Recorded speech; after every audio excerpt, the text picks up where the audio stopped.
Hello! For today's video mga palangga, samahan niyo ako mga palangga.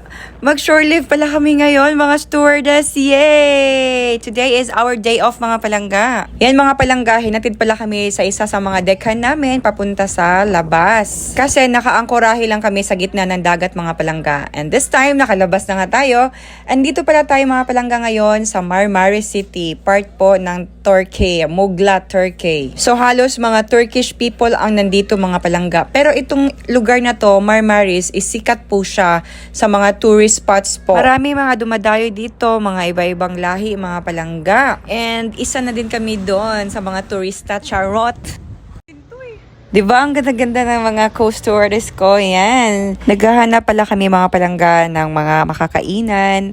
At makapag-shopping na din naman kami kahit konti lang. Yes. So, sa nasakyan ko na yate, kaka-onboard ko lang. Tapos, 3 lang kami stewardess for the meantime. Actually, 4 kami, pero papunta pa lang yung isa. So, ngayon, nag-ikot-ikot kami. Tumitingin kami ng mga gold, mga jewelries, yes. And mga bags na pwedeng mabili and mga perfume. Sobrang dami mga paninda dito mga palangga at saka ang mura-mura lang. Mga Pinay pala yan mga co-stewardess ko. Kita nyo naman ang gaganda, ang si sexy, charot. So guys, ang daming mga shoes. Alam nyo, gustong-gusto ko sana bumili ng mga shoes na yan. Kaso lang, wala pa akong budget. Kaya tingin-tingin lang muna ako mga palangga. Hay nako mga palangga, sobrang dami ng mga binibenta dito. Dami kang mapagpilian, mga bags, fashion bags, fashion dress, yung mga pang winter clothes kasi pa winter na nga 'di ba? Tapos yan.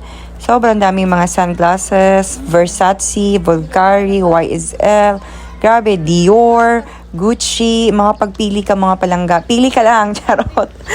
So yan, tingin lang talaga ang first on this time mga palangga kasi wala tayong pera, hindi natin afford for now, wala pang sahod.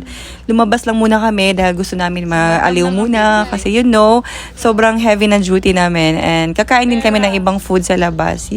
Ganoon naman talaga pag day off, Sunday, lumalabas kami. Basta wala lang guest. Pag walang guest kasi, ang mga crew pwedeng lumabas, magpaalam lang kay captain or kay chief stewardess, ganon.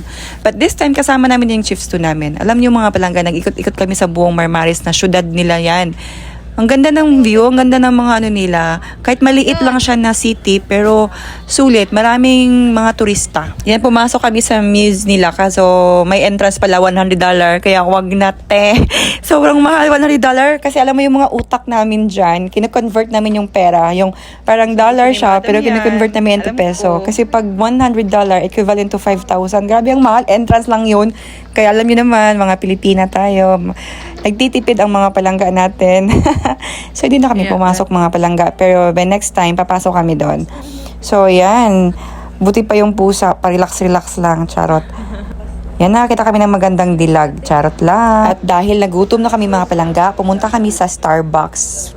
Yan, tumitingin ako ng mga tumbler. Pero hindi ako bumili. Charot lang.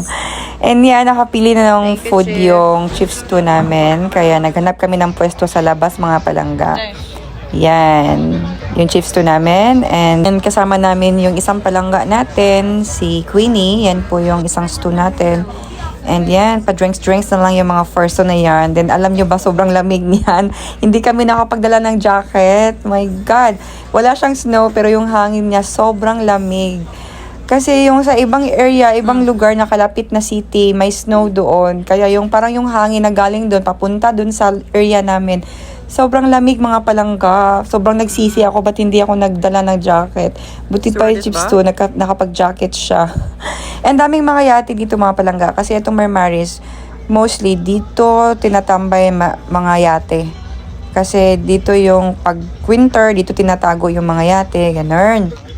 And may mga nakasalubong kami ng mga pugi. Charot lang. Hindi. Grabe naman to. So, yan, lakad-lakad lang kami mga palangga. Tumitingin-tingin kami sa mga paligid namin. Ganun.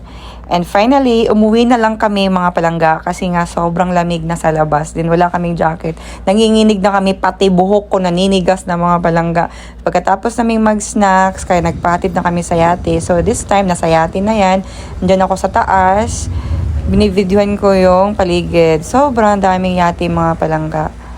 And maraming salamat sa panunood. Bye-bye!